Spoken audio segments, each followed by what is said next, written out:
अस्सलाम वालेकुम दोस्तों, बरखुरदारो। अगर आप घर में हैं तो जल्दी से ला हौला वाला कुव्वता पढ़ें और उठकर फातिमा जिन्ना पार्क में आ जाए।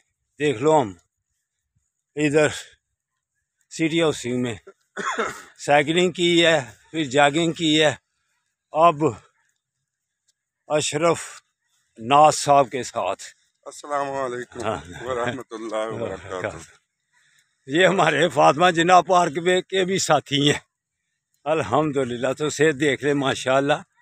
तो ये मन ऐसी जवान लग रहे हैं ना हमारे पास, लेकिन मेरे से थोड़े से कम है उम्र में, लेकिन माशाल्लाह फिट है माशाल्लाह। अल्हम्दुलिल्लाह अल्हम्दुलिल्लाह, अल्लाह की मेहरबानी है ये। तो वहाँ साथियों कुर्सियों पर बैठने वाले मेरे भी बुजुर्गों, अशरफ साहब के भी बुजुर्गों, कई उनमें हमसे बड़े भी हैं। दो तीन वो चक्कर लगा के फिर रेस्ट करते हैं। गप्पे ज़्यादा चलती हैं, वो फिर नाश्ते भी ज़्यादा चलते हैं। आज दिलावर साहब बड़े हैं सबसे। हाँ, वो तो उनके नाश्ते भी खूब चलते हैं। तो अल्हम्दुलिल्लाह, अगर वो थोड़ी सी वाक और ज़्यादा कर लें तो और उनके लिए बेहतर है अल्लाह की मेहरबानी से।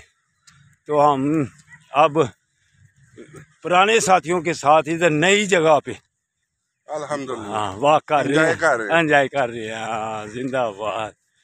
तो आपको भी कहता हूँ, आप भी सिटी हाउस में आ जाएं पिकनिक मनाने के लिए छोटा सा घर बना ले। सिटी हाउस में बहुत मजा रहने का। बेशक बहुत साफ सुथरा माहौल। डॉक्टर साहब भी आए थे ना, रजा मलिक साहब कनाडा से, तो कहते हैं उधर कोई तिनका भी अगर गिरा हो तो हमें नजर को आता है, बिल्कुल साफ सुथरा। तो यही माहौल अल्हम्दुलिल्लाह कनाडा वाला सिटी हाउसिंग में भी है।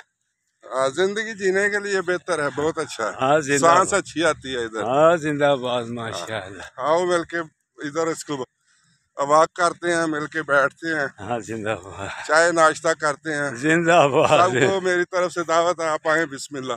अस्सलाम वालेकुम। देखो पुराने साथियों, किसी दिन इधर गाड़ियों का रुख कर लेना, अल्हम्दुलिल्लाह फिर इकट्ठे बैठेंगे इंशाअल्लाह ताला। अस्सलामु अलैकुम व रहमतुल्लाहि व बरकातुहू।